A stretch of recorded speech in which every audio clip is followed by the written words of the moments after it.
suffer from sneezing spells, runny, itchy, or black nose could be having the condition known as allergic rhinitis or sinusitis. Sensitive nose and its symptoms affect our daily lives at its extreme. Therefore, it is essential that we know how to treat and manage these conditions. Today, we are honored to have Dr. Yap Yoke Yeow, a consultant ENT, head and neck surgeon, to enlighten us on this topic. After completing his medical training and master's in ORL and head and neck surgery in University Science Malaysia, he served as a consultant ENT surgeon in KL, where he was also a visiting consultant to Radiotherapy and Oncology Institute in Hospital Kuala Lumpur.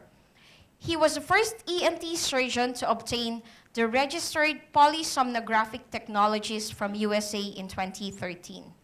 He also spearheaded the first ASEAN Sleep Congress in 2012. He has conducted numerous courses and training locally and internationally on sleep apnea, sleep diagnostics, sleep surgery, nasopharyngeal carcinoma and surgery for nasopharyngeal carcinoma, allergy, and sinusitis. Amongst his achievements and awards, the most notable award is the gold medal at the 33rd International Exhibitions of Inventions. Ladies and gentlemen, let us put our hands together to welcome Dr. Yap Yoke Yeow.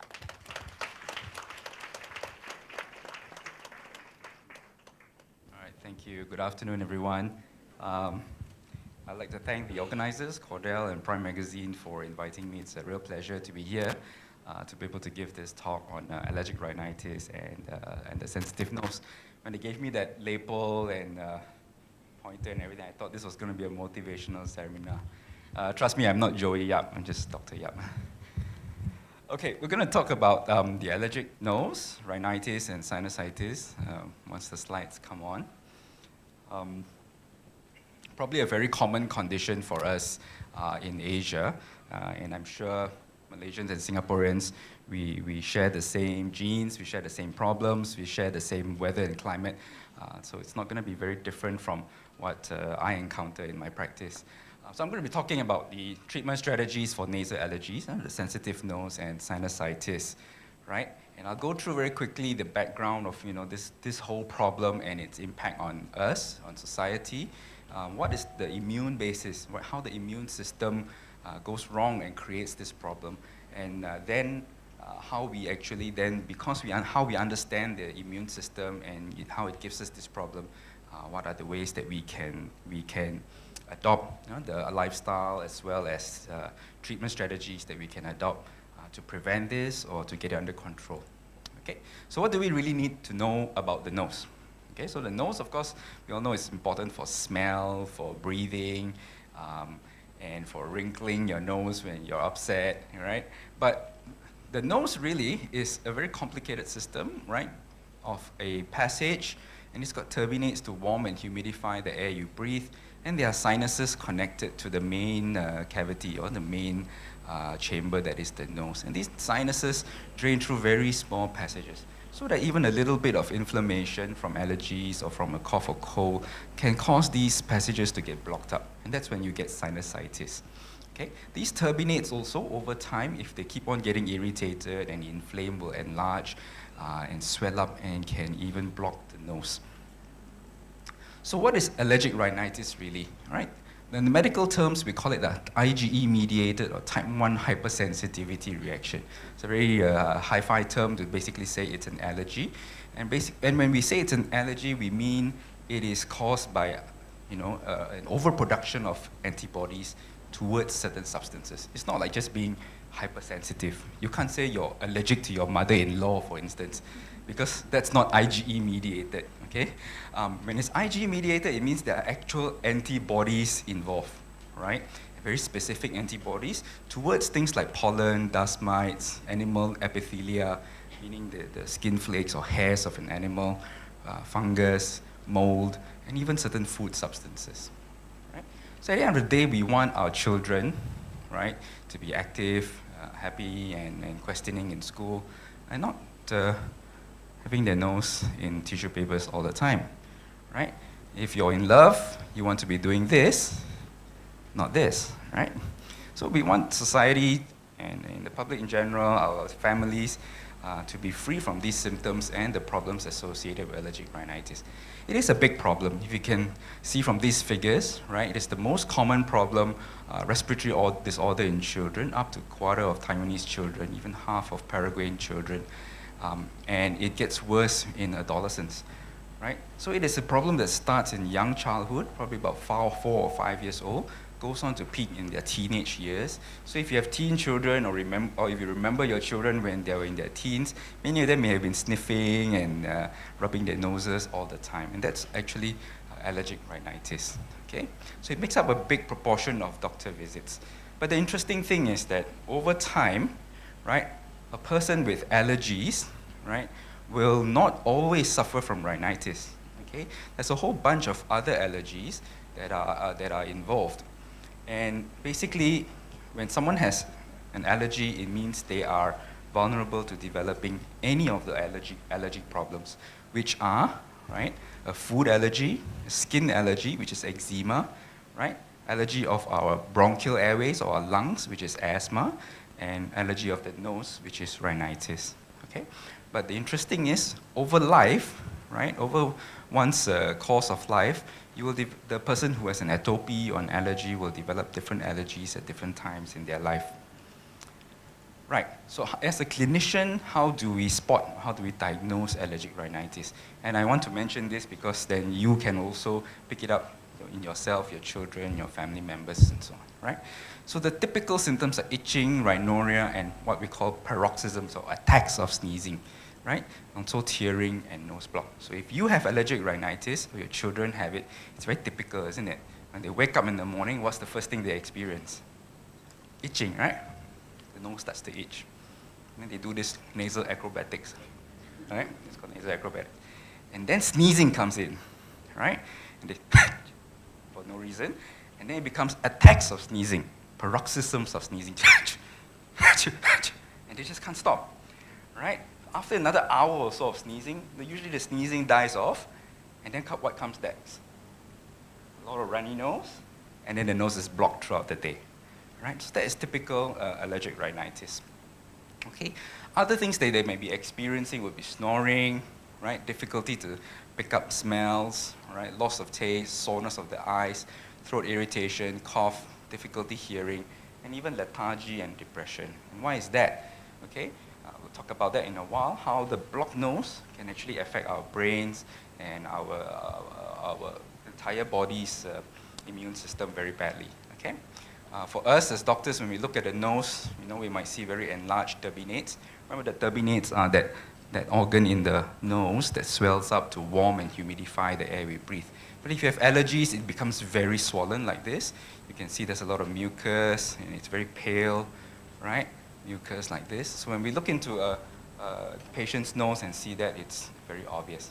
Another thing that's very obvious is this line on the nose.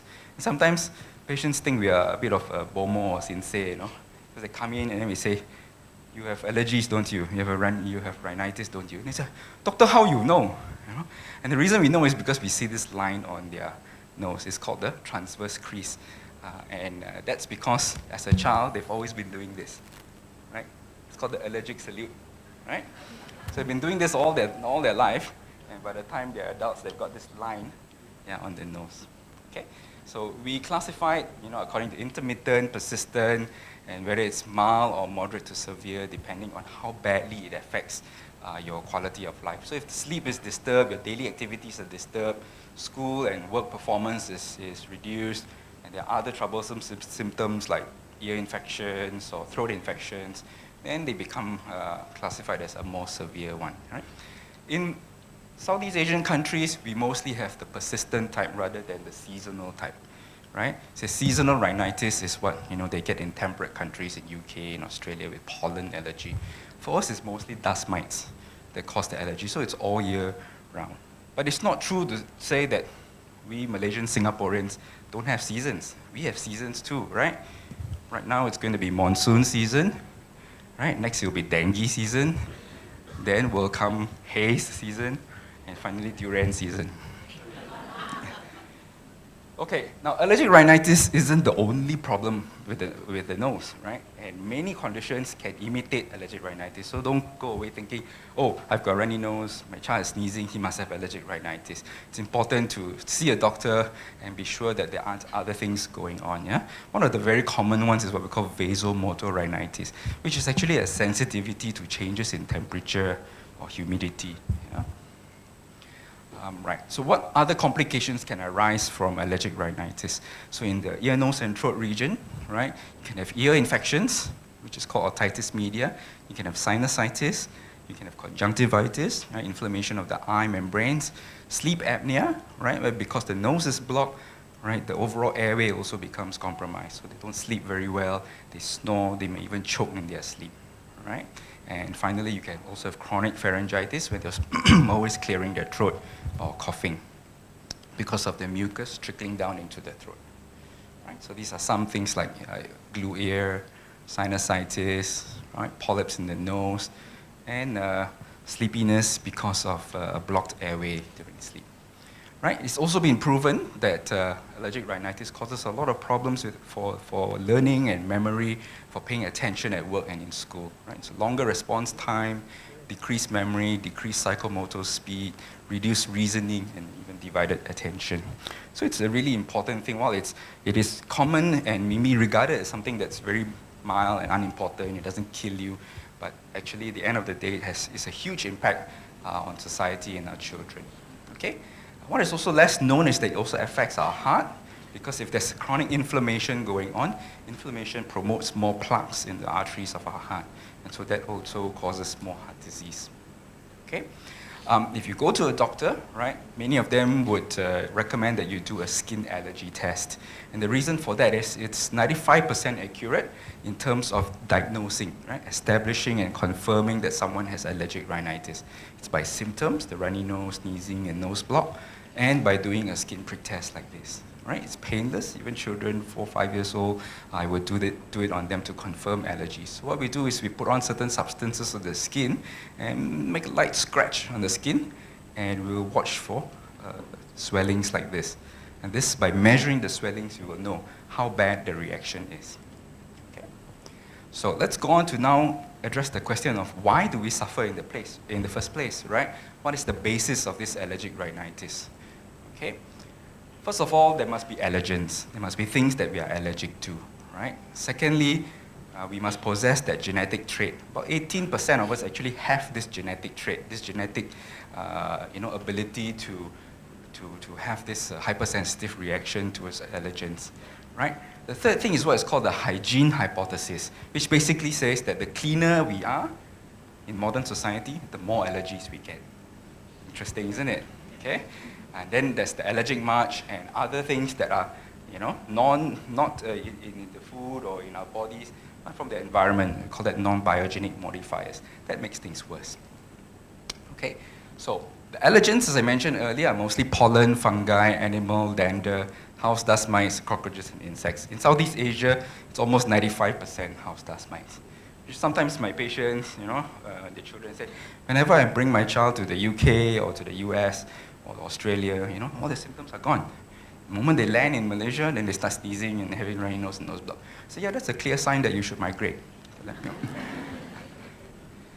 All right, house dust mites is the problem. And why? Because house dust mites are actually the ancestor of modern parasites. If any of you know evolution, read about the evolution of house dust mites, you might have come across articles that tell us that dust mites actually existed since the dinosaurs. And the parasites that we have today, right, are actually the grandchildren of the house dust mite, right? Which is why we have antibodies against them, okay? There are many types, but the main ones in our country, Malaysia and Singapore, will be Blomia, D. farinae, and D. terronicinus. Huh?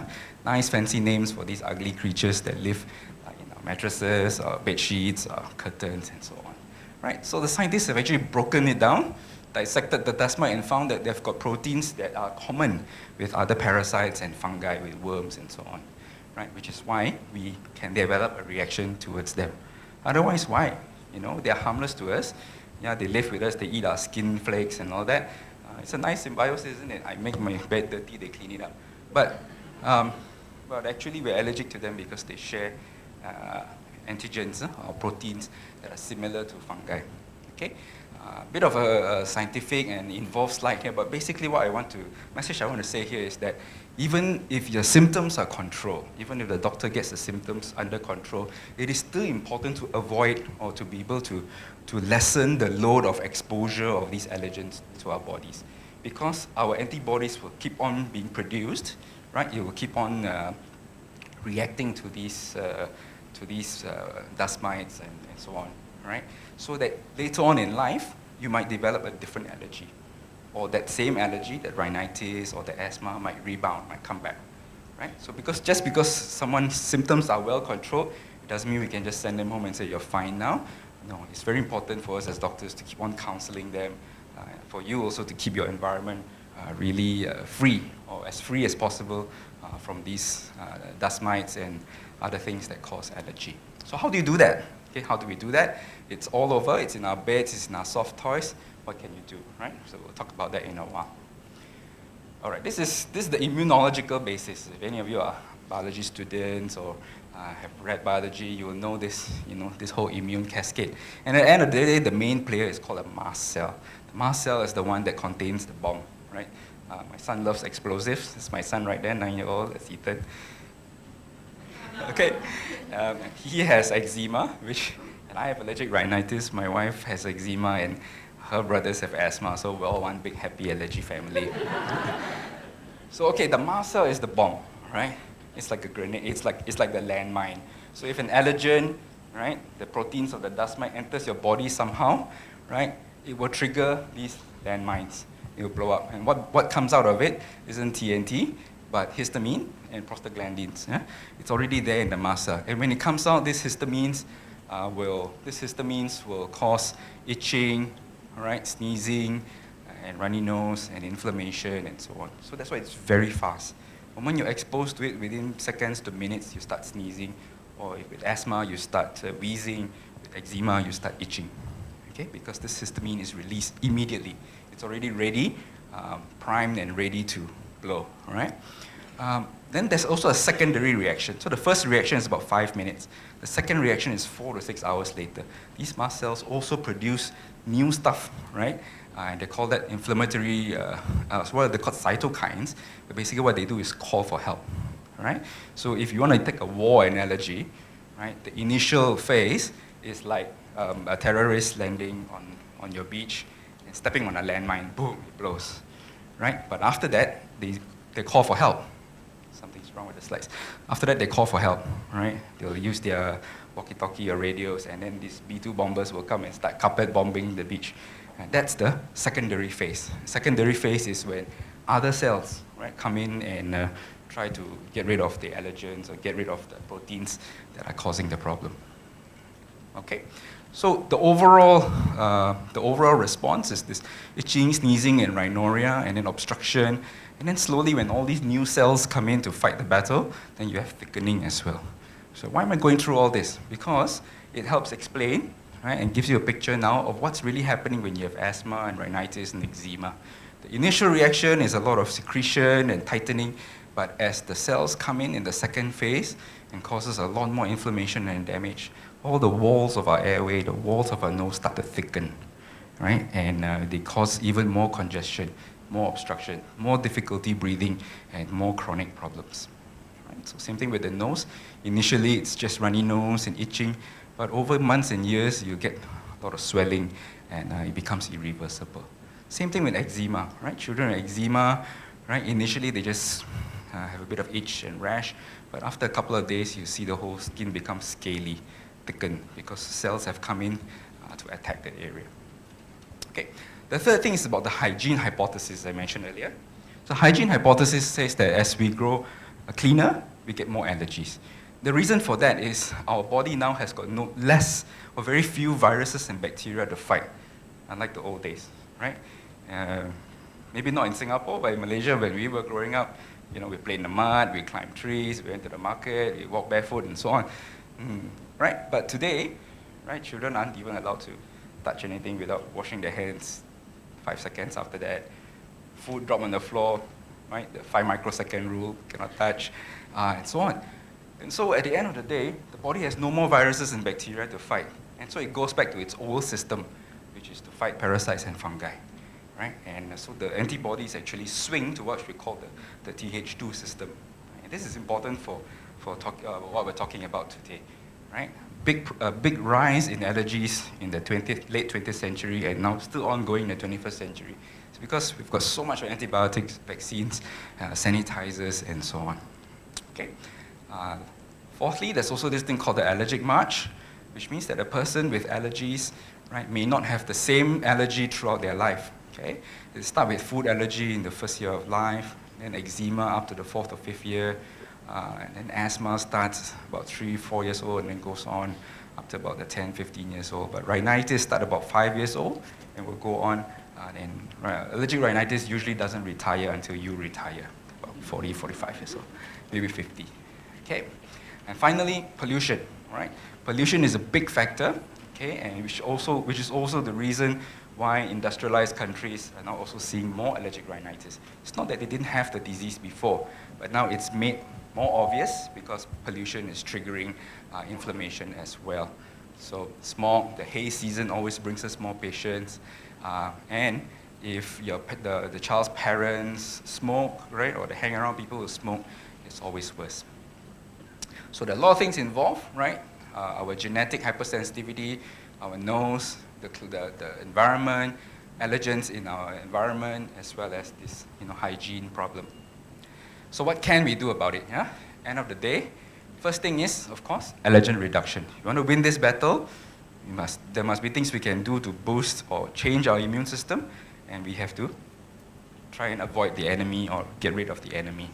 So, if my patient, for instance, your daughter maybe, is a model like this, you wouldn't want them to walk on the catwalk with a mask, right?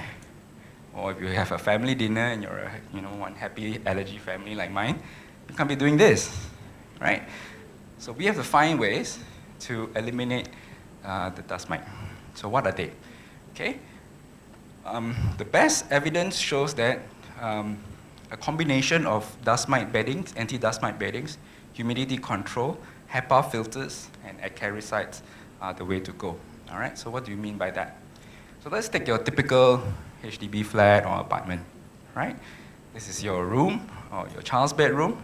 Where are the dust mites? Can you see them?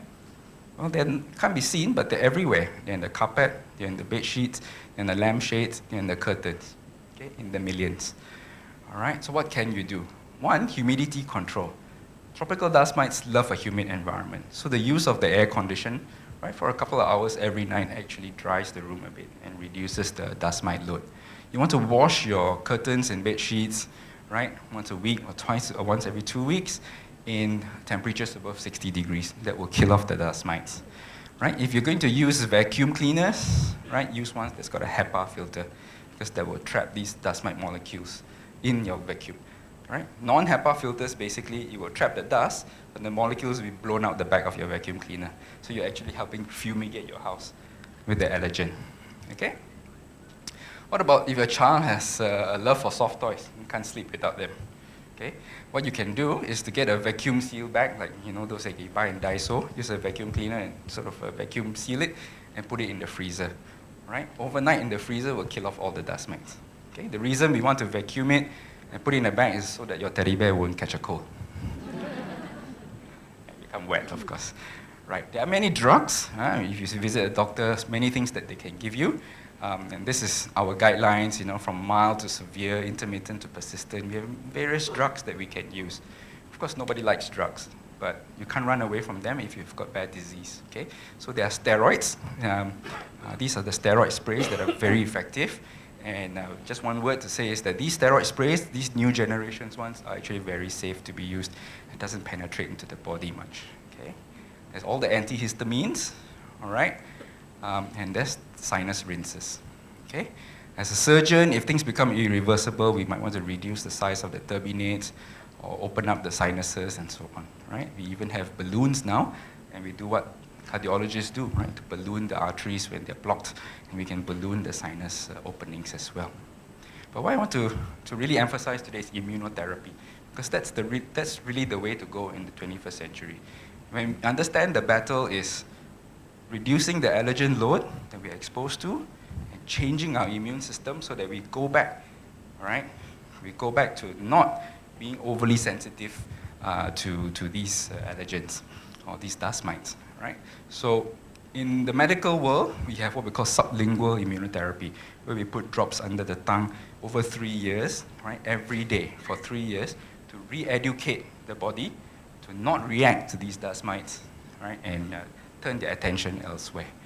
But with the advent of newer products or newer substances, right, we find that there are things that can do the same without the cost, without the long duration, right, and still be able to help us move our immune system from being overreactive, right, oversensitive to dust mites and other things, to, switching their antibodies over to other things, right? And one of them is the astragalus,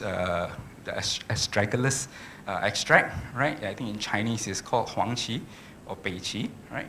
I'm not sure if you're familiar with this leaf, all right? And there have been good studies to show that the astragalus membranaceous is very good with the treatment of, well, in this study was with seasonal allergic rhinitis. It's fairly same with perennial allergic rhinitis. Okay? So what it does at the end of the day is to move our system from hypersensitive to being normal or insensitive.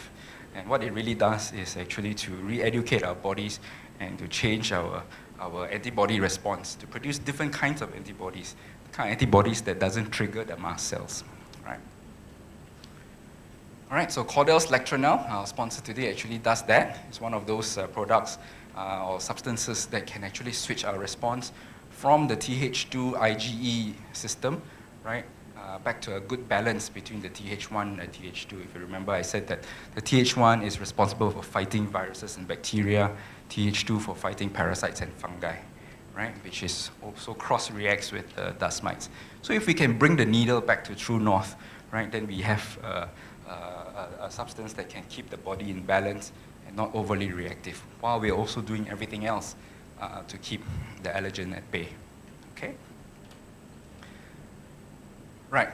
Lastly, what if we don't treat allergic rhinitis? Okay? Remember I said that if we don't do the environment control and reduce the allergens in our environment, what will happen is our bodies will keep on building up more IgE, more antibodies, and new allergies may surface, or your old allergies may come back. Okay? Environmental factors are very important. If we don't take care of that, right, the cigarette smoke, the pollution, as well as reducing the allergens, then we're also fighting a losing battle. If there are structural problems, it's important to address them. Otherwise, just taking medication or supplements isn't going to do the job, right? Of course, compliance to your medication is important, and you understanding the whole problem so that you know what you're doing and not just trial and error, okay? At the end of the day, if we don't control it well, there's sleep loss, fatigue, learning impairment, and we don't want this in our children, decreased overall cognitive function, decreased long-term productivity, and poor quality of life. Right? So, of course, for us in the medical world, it's always a challenge. We constantly try to review what we do, improve what we do, right, and try to figure out what's the best approach in whom and when. Okay? Right, with that, I thank you. If we have time, I'd be very happy to take questions.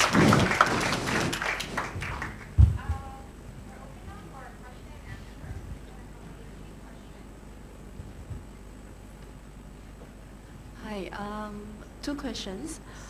Does gluten-free diets helps to minimize the conditions? And then the second thing is, I'm super allergy. Just now you talked about the pricks test, right? Right. Mine, when it put down, all actually swell. Right. So I have to take an Zytec every day. And so I'm going to check whether is it that a regular those influenza jab, or vaccinations will help. And just now you mentioned about the structural problem. Is it the thing that about operations? Is it? Yes, that's right. Yeah. Okay, thank you. Thanks for those questions. Very, very good questions. So the first one was about the gluten-free diet. So I know there's a lot of talk about the gluten-free diet. I think more evidence now showing that that's really not very evidence-based, meaning it really doesn't do much. But in terms of allergies, the gluten-free diet is really something that is not directly influencing or directly helping with your allergies. It may be helping with reducing inflammation overall. So it can help, but not as a direct thing, okay?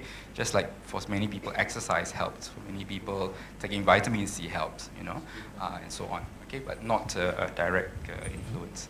Second thing was talking about your skin prick test, right, being very severe. So a severe reaction is when we see each swelling is 8 mm and above for after 15 minutes. So that means you have a severe reaction. So in my experience, patients with severe reactions and reactions to 2 or more allergens means it will be very hard to get under control. So true enough, you're taking Zyrtec every day and you're needing all these medications. In such situations, immunotherapy is the way to go.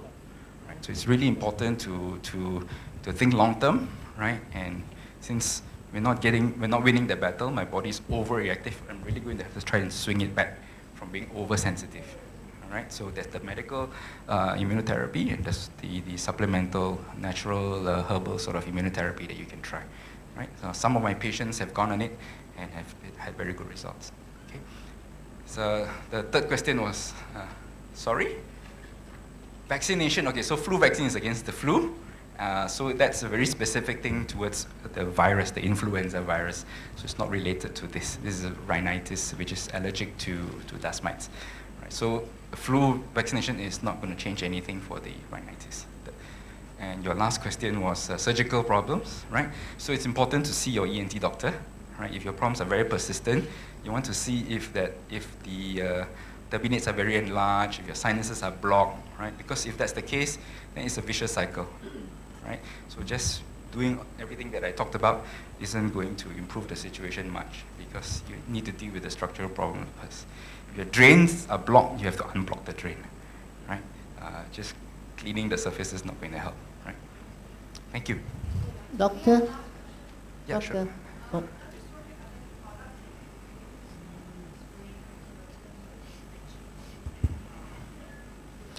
Okay, yes.